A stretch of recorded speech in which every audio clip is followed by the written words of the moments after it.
bismillahirrahmanirrahiim. Assalaamu calaykum waraxmatullaahi wabarakaatuhu. galab wanaagsan kuna soo dhawaada wararka aan idin heena waxaa ka mid ah toogasho aan la ogeyn cidda geysatay oo loo geystay gabar ka tirsaneed safaaradda Kenya ee Muqdisho. kulan u dhexeeya madaxweynayaashii hore ee Soomaaliya iyo madaxweyne Farmaajo oo maanta ka qabsoomay Villa Soomaaliya. dagaal u dhexeeya ciidamo ka wada tirsan dowladda Soomaaliya oo maanta ka dhacay isgoyska Akins Control Afgooye ee Muqdisho. xildhibaan Zakariya oo hal sabab oo walaaca ka muujiyay heshiiskii madaxweyne Farmaajo Uhuru Mugai Kenyatta. Cabdiraxmaan Cayinte oo dowladda Soomaaliya uu ku sheegay inay ku kacday dacwad dambi ah. UK oo Norway u sheegtay inay joojiso siyaasadda lawajiilnimada ah ay ku wajahayso muranka badda ee Soomaaliya iyo Kenya. maxkamadeyntan in loo haysto weerarkii gaalkacyo oo lasoo gabagabeeyey askari Mareykan ah oo ku geeriyooday weerarka dhacay gudaha wadanka Afghanistan. intii aad daawateen qodobadii wararkeena ugu waaweynaa ayay ahaayeen. haddii aad ku cusub tahay channelkan subscribe dheh si aad u hesho gacdaasone aan soo gudbino. waana galabnimo Arbaca ah 20 bisha 11 2019 warkeennii oo dhan. wararkaanu ka helayno gudaha xarunta Xalane ee magaalada Muqdisho ayaa waxay ku waramayaan in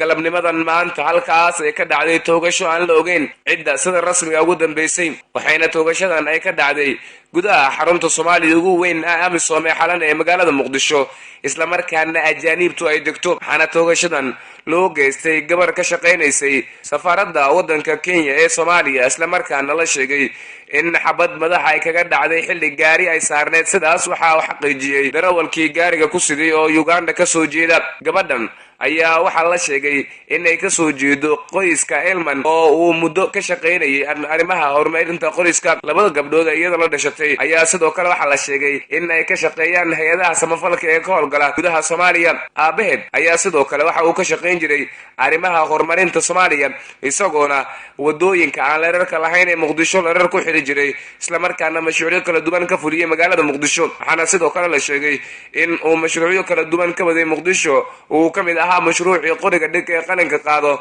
oo Soomaaliya uu ku horumarinayay. asalkooda ayaa Soomaaliya, iyagoona sanadihii u dambeeyay ay ku noolaayeen gudaha wadanka Canada.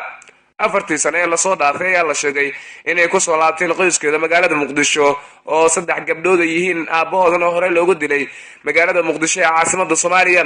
ugu dambeyntii maanta oo Arbaca ayaa waxaa la sheegay in gabadha u shaqeynaysay safaaradda Kenya ee Soomaaliya lagu dilay gudaha taliska ajaanibtu degtay ee Xalane ee magaalada Muqdisho. waxaana la sheegay in ilaa iyo hadda aan la ogeyn cidda ka dambeysay dilka. waxaana la sheegay in xabaddu ay ahayd mid wiifta ah oo madaxa kaga dhacday.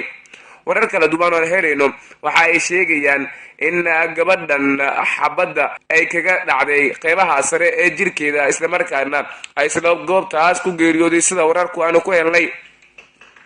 madaxtooyada Villa Soomaaliya maanta waxaa kulan aan caadi ahayn ku yeeshay madaxweynayaashii hore ee Soomaaliya iyo sidoo kale madaxweynaha hadda talada dalka haya ee Maxamed Cabdullaahi Farmaajo. kulankan oo ahaa mid xasaasi ah waxaa ku bilowday kulan qada sharaf ah oo loo sameeyay Shariif Sheekh Axmed iyo sidoo kale Xasan Sheekh Maxamuud oo labaduba madaxweynayaal ka soo noqday Soomaaliya. intiisa badan kulankan waxaa looga hadlay xaaladda siyaasadeed ee dalka, doorashooyinka 2021 la filayo inay ka dhacaan gudaha Soomaaliya, qalqalgelinta lagu sameeyay madaxweynihii hore ee Soomaaliya Sheekh Shariif Sheekh Axmed. ugu horreyn madaxweynaha Jamhuuriyadda Federaalka ah ee Soomaaliya Maxamed Cabdullaahi Farmaajo, sidaan xogta ku helnay, waxaa la sheegay inuu raaligelin ka bixiyay waxyaabaha lagula kacay madaxweynayaashii hore ee Soomaaliya.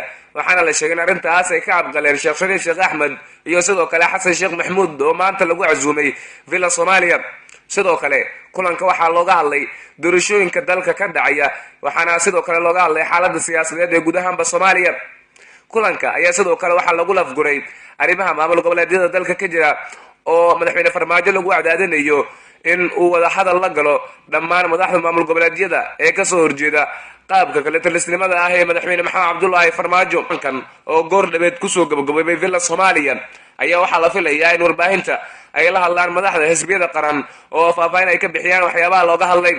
ilo ku dhow xafiiska madaxweynaha dowladda federaalka ah ee Soomaaliya Maxamed Cabdullaahi Farmaajo ayaa wararka 24 saac waxay u sheegeen in kulankan intiisa badan lagu falanqeeyay arrimaha siyaasadda dalka, xayiraadda lagu sameeyay Sheekh Shariif, doorashooyinka 2021 kala filayo iyo arrimaha maamul goboleedyada dalka ka jira. sidoo kale xog hoosan helayno waxay ku waramayaan in dowladdu ay joojiso fargelinta ay ku hayso doorashooyinka maamul goboleedyada gaar ahaan maamulka galmudug oo dowladdu hadda gacanta ay ku hayso. xasan sheekh maxamuud iyo sheekh khaliil sheekh axmed ayaa la filayaa in saacadaha soo socda warbaahinta ay kula hadlaan magaalada muqdisho faahfaahin ay ka bixiyaan waxyaabaha kulankan looga hadlay. goordhabeed ayaana kusoo gabagabeybay xarunta madaxtooyada villa soomaaliya iyadoona kulankan uu ahaa midkii ugu horreeyay ay iskugu yimaadeen xasan sheekh khaliil sheekh axmed iyo sidoo kale madaxweyne maxamed cabdullaahi farmaajo. wararka naga soo gaaraya magaalada muqdisho ee caasimada soomaaliya waxay sheegayaan in halkaas uu ka dhacay dagaal u dhexeeya ciidamo ka tirsan dowladda federaalka.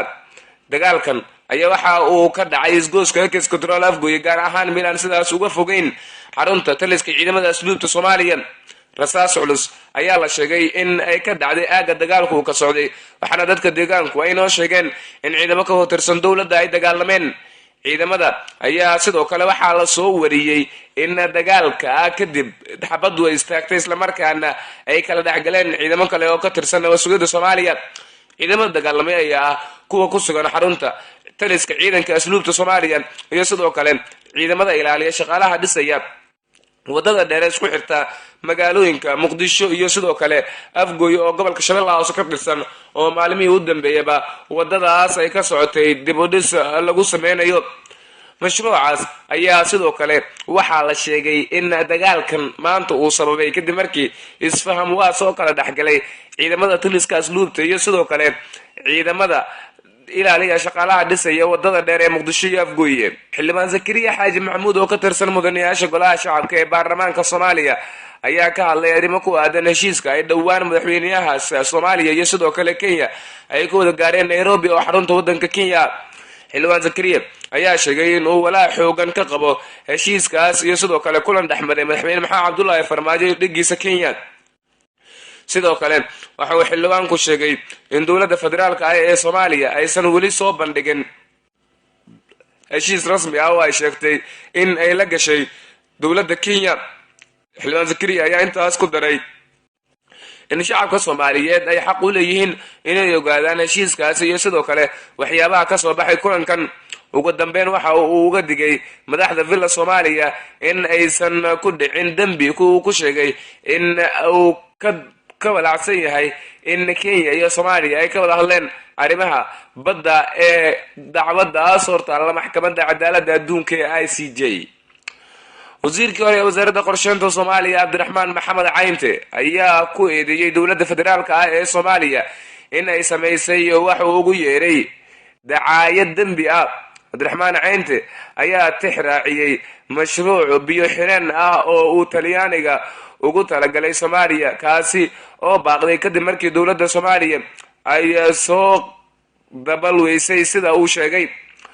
wargeys ka soo baxa wadanka talyaaniga ayaa dhowaan qoray warbixin uu soo xigatay oo uu sheegay in lacag $6 milyan oo dollarka ah loogu talagalay in lagu dhiso biyo xireen ka hortaga fatahaadaha webiga shabeelle uu ka sameeyo qaybo ka mid ah maamulka hirshabeelle. cabdiraxmaan ceente ayaa qoraal uu soo dhigay bartiisa twitterka waxa uu kaga hadlay arrimahan oo uu sheegay in dowladda soomaaliya ay falal dhacayada ay ku kacday islamarkaana dembi ah sida uu sheegay wasiirkii hore ee wasaaradda qorsheynta soomaaliya. sirdoonka britain ayaa ku boorinaya norway inay joojiyaan la shaqaynta kenya halka ay dhinaca kalena taageereen dowladda soomaaliya si ay uga faa'iidaystaan shidaalka soomaaliya, waxaana sidaas qoray wargeeska African International la yiraahdo. wargeeska ayaa sheegay in diblomaasiyiin u dhashay wadanka Norway ay dhowaan la kulmeen sirdoonka Britain kuwaasi oo uu ku booriyey in Oslo ay joojiso siyaasadda ay ku wajahayaan wadamada Soomaaliya iyo Kenya oo dacwad badda ay ka dhaxayso. Britain ayaa ka mid ah wadamo dhowr ah oo reer galbeed ah isla markaana taageersan Soomaaliya, waxaana sidoo kale wadamada taageersan Soomaaliya ka mid ah dalka Australia.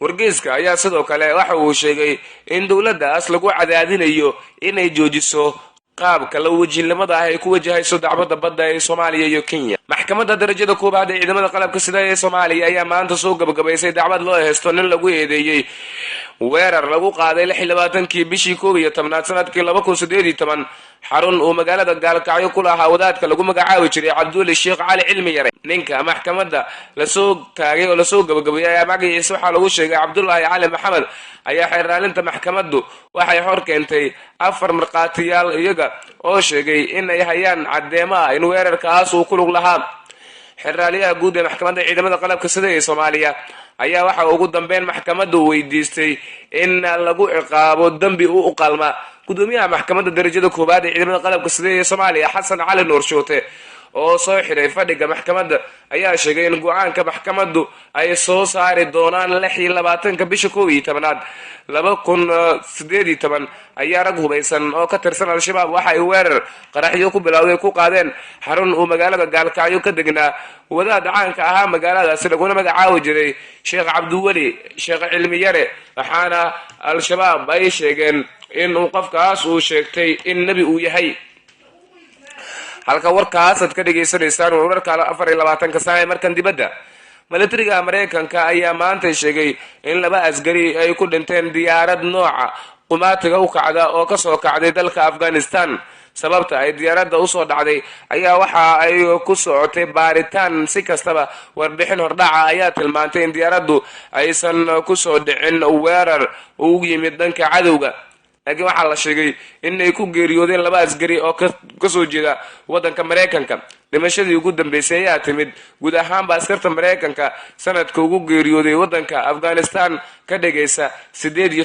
askari oo Mareykan ah afayeen u hadlay Taliban ayaa sheegtay in diyaaradaasi loo soo riday weerar ay iyagu ku qaadeen guud ahaan warkeennii galabnimo wanaageentaas